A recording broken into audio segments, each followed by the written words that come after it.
'Daaku Maharaj' movie యొక్క 2 days box office collections గురించైతే ఈ వీడియోలో మనం మాట్లాడుకుందాం.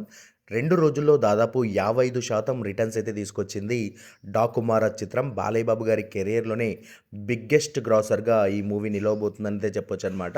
సో, ప్రస్తుతానికి వరల్డ్ వైడ్‌గా 2 రోజుల్లో దాదాపు 70,00,00,000కు పైగా గ్రాస్ మార్క్ అయితే అందుకుందనైతే చెప్పొచ్చు. ఓవరాల్‌గా థియేట్రికల్ బిజినెస్ 80,00,00,000 చేసినప్పటికీ వరల్డ్ వైడ్ షేర్ వచ్చేసి దాదాపు 45,00,00,000 నుంచి 50,00,00,000 మధ్య అయితే ఉంది. సో, ఇక ఓవరాల్ గ్రాస్ వచ్చేసి 70-75,00,00,000 మధ్య ఉన్నట్టయితే తెలుస్తా ఉంది.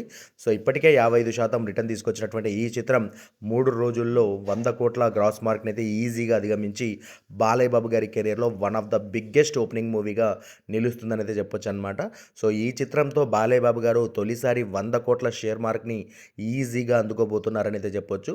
సో, ఈ లాంగ్ వీకెండ్ అండ్ ఈ వీక్ మొత్తం కూడా నెక్స్ట్ లెవెల్ రచ్ అయితే చేస్తుందనైతే చెప్పొచ్చనమాట. ప్రస్తుతానికి హవర్లీ బుకింగ్స్ వచ్చేసి బుక్ మై షోలో 10,000, 12,000, 13,000 ఈ రేంజ్‌లో ఉన్నాయి కాబట్టి నిజంగా సూపర్బ్ హోల్డ్ అనేది చెప్పొచ్చు. సో, చూద్దాం మరి ఇవాళ సెకండ్ డేకి సంబంధించి ఏరియాల వారీగా అఫీషియల్ లెక్కలు రాగానే మరో వీడియో ద్వారా మీకు తెలియజేస్తాను. సో, ఖచ్చితంగా 2 రోజుల గ్రాస్ మార్క్ మాత్రం 75,00,00,000కు దగ్గరలో అయితే ఉండే అవకాశం అయితే ఉంది. సో, అఫీషియల్ లెక్కలు రాగానే మరో వీడియో ద్వారా తెలియజేస్తాను.